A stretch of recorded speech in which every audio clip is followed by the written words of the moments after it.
there is an entire subculture on the internet of people who call themselves child-free. And they're some of the most unhinged people alive. They commune together on forums like Reddit and talk about how much they hate children, how much they hate parents for bringing children into the world. They hate their own parents for bringing them into the world. They're just bitter, hateful individuals. And they have a lot of hot takes to share. One of them is that children should not be allowed in a number of different establishments, including anywhere that has alcohol. This TikToker shared her opinion that children should not be present at the brewery when she is enjoying her millennial IPA and crying about her dating life. Here we go. Sorry about that. Oh, before we play it, we have a 20 from Robert Lenigan. As someone with muscles and CTE, I feel a little attacked. We're not attacking you, I'm my not saying friend. that's not masculine. I'm just saying that's not like the ingredient that makes you masculine is like being muscly. Yep. You know, it takes a little bit more than that. Here we go. You're not entitled to a child-free world. You're not entitled to a child-free world. Yeah, but you know what I am entitled to? A child-free brewery. Why are there 4-year-olds with iPads running around, tripping servers, carrying 6 beers when I'm trying to cry about a boy, getting drunk midday? Why is your 5-year-old daughter playing giant Jenga and ruining everything for everybody? It's giant Jenga because it's for big people. You're a tiny little baby person. Go home and play regular-sized Jenga. This is a brewery. This is where we go to get day drunk and cry and get hungover by 6 p.m. I don't think I'm entitled to a child-free world, but I do think we are all entitled to a child-free brewery. Okay. So, what are your thoughts? I mean, look, do the kids really need to be at the brewery? Like, I'm laughing because her point is stupid and it's filled with that weird, like, millennial nihilism that makes me want to roll my eyes. Also, you're like 40. You're not crying about a boy. You're crying about a grown-ass man who has gray hair. Yes. Just thought I'd add like, that. But it's like, first of all, it's not the baby's fault. It's the parents' fault. Well, she's calling out the parents. I know. Here. Then it's your job as an informed customer to go to a brewery that doesn't allow children there. Be like, hi, what is your policy on little gremlins? Are little gremlins allowed here? And if they say yes, then you simply move on. This is the free market economy. And then you go find one that's similarly child-hating, and you go to that one. Well, I would believe this isn't necessarily ideologically motivated had I not seen the caption, which says hashtag child-free by choice, hashtag child-free world. Okay. So she's probably one of these people who identifies as a child-free individual. And they like calling themselves that because they're defying the term childless. No, I'm not childless. I'm child-free. I have the ultimate freedom. I'm actually on an upper level of consciousness. I mean, I'm kind of looking for a brewery that has a daycare in it. Well, they're already adult. Breweries for millennials are adult daycares. You already know that that's true. So, you know, you're basically a kid in the brewery. I have another point to make in this. These videos, and I understand that it's inherently related to the expectations people have of women when it comes to motherhood. But I don't see as many of these types of videos from men complaining about children. It's always women openly defiant of what their expectations were as women that seem to get some type of charge out of being hateful towards kids. Maybe I'm just missing the videos. One thing that comes to mind is a video that was recorded by some guy who works at Barstool Sports. He was on a flight and they were on the tarmac and this kid was crying on the flight. And he's like recording himself like sighing and like pouting at the camera like, oh, this sucks. I have to listen to this baby crying. I hate my life. So it's definitely men as well. But the only reason, okay, there are two reasons. It's the one that you mentioned, which they just, a woman who is overcompensating and coping about the fact that she doesn't have any kids is more likely to be offended by the presence of kids. I don't think of it as like overcompensating. I think of it as like they have this whether it's from their what they've been taught through teachings in college and all of the feminism of the world, which is that there are strong expectations still in society a lot of times from your own family, your mom, your extended family, about what you're supposed to do as a woman. It becomes a conversation people have when they get engaged. Then they immediately say, when are you having kids?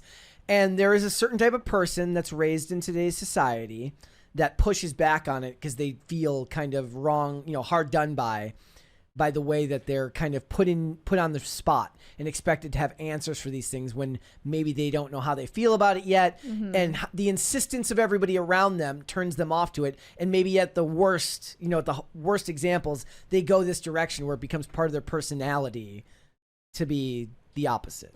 Yeah, I mean, you're giving a very charitable interpretation there. Well, that's who I am. I'm Mr. Charitable. The second reason is just that the female brain is more distressed by the sound of a child crying or in distress. Men are able to tune it out because they don't have maternal instincts. All women have a higher distress response to the sound of a child crying. But they did interview an owner of a brewery to weigh in on this debate in this article. The owner says their doors are open to everyone, a stance that is gaining more momentum. Yes, that means your dog. Yes, that means your friend with the interesting outfit. Yes, that means your uncle with the big opinions. Yes, your right-wing uncle. That means parents and also their kids. He added it was all too rare in 2025 to find a place that welcomed everyone, and he was proud to be able to provide that. We're well aware that some people prefer to have a space away from kids, so we are fairly deliberate in the way we seat guests. We're lucky to have a large venue and Bro, a big screen. Like the national anthem started swelling. They have a dining room with a big screen that is often playing Bluey, which houses many families on a week-to-week basis.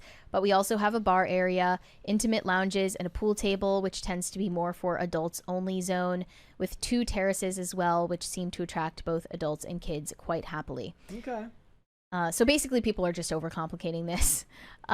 We don't ask for kids to be out by a particular time, but we also know that parents aren't silly. By 8 p.m., if your child isn't in bed, they're not making your life very fun, so it's a natural cause and effect that by 7:30 p.m., more often than not, our venue is an adults-only place. Yeah, she said midday. Yeah, why is she even at the bar, like, drinking her sorrows away midday? Maybe you have your own problems to worry about. There's a 20 there.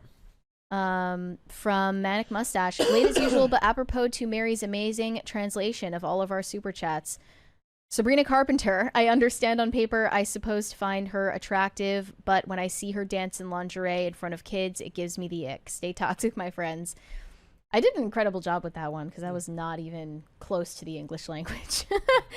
Yeah, and then here were some of the comments that were basically supporting this woman. They're not entitled to a child-centric world either.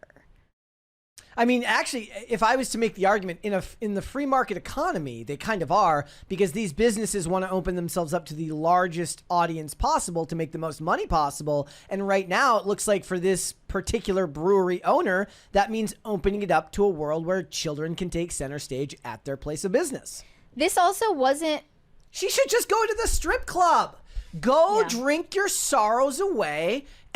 Look, I know you'll have to go look at the midday strippers. I know that people don't like looking at the midday strippers, but that might be what you have to put up with if you want to be at a place. Maybe you can ask them to bring adult Jenga, like big Jenga, to the strip club. My friend was bitching that there were no high chairs at this nice Italian place, and I straight up told her to her face, that means they don't want your kids here. Get a babysitter or go to a Denny's. These people believe that if you're a parent, you should be a second-class citizen, like in society. Yeah, and she said, like, she like brags about saying that to her own friend. Your friend hates you privately. Right. Like, what kind of friend are you? Yeah, it's not that I wouldn't find it weird if someone brought a baby to a bar. Like, obviously that's out of the ordinary. Yeah.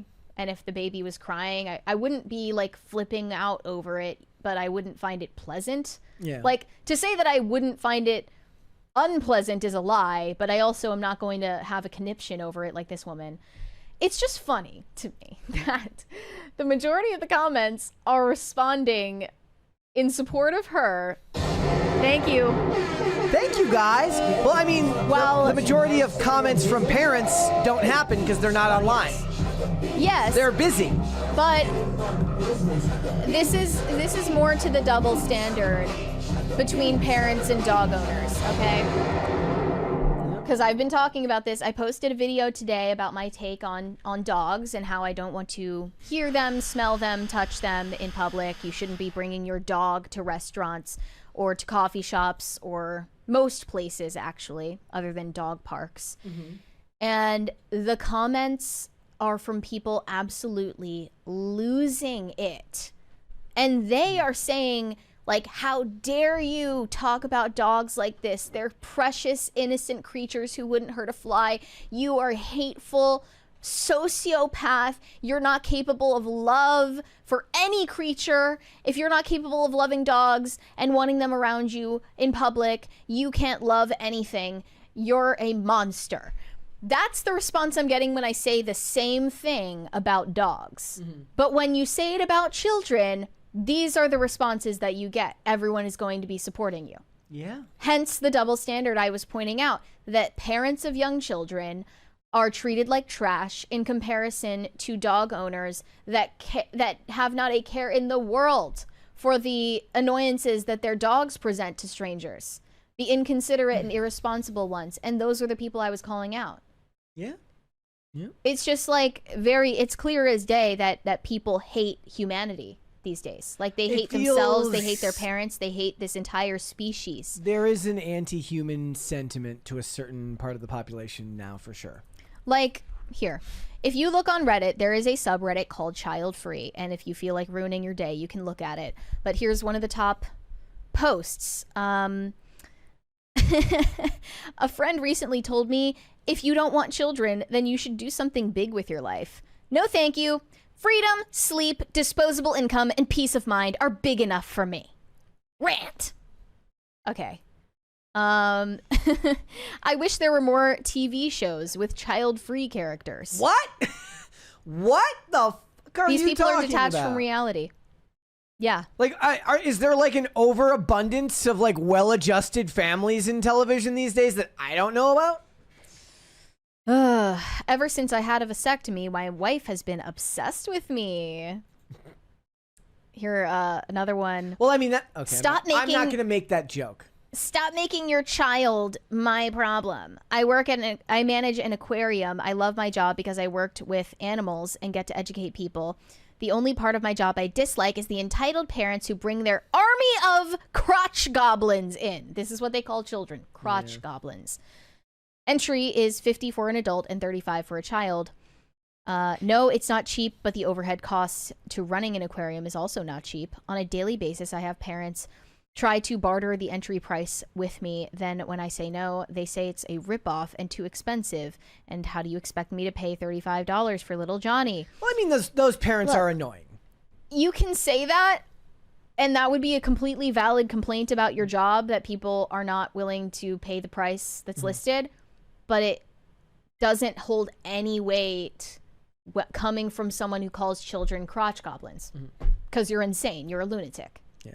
Like, they have these disgusting names. They clearly, hate mothers. They're framing motherhood as this disgusting, degrading thing inherently. It's just, like, the absolute scum of society that exist on online forums like this. And unfortunately, they've breached containment zone, and now you have to deal with them in real life at the brewery. Thanks for watching. Listen to full episodes of Pop Culture Crisis on Spotify. Keep up with us on social media, and make sure you subscribe and ring that bell so you never miss the show. Bye, guys.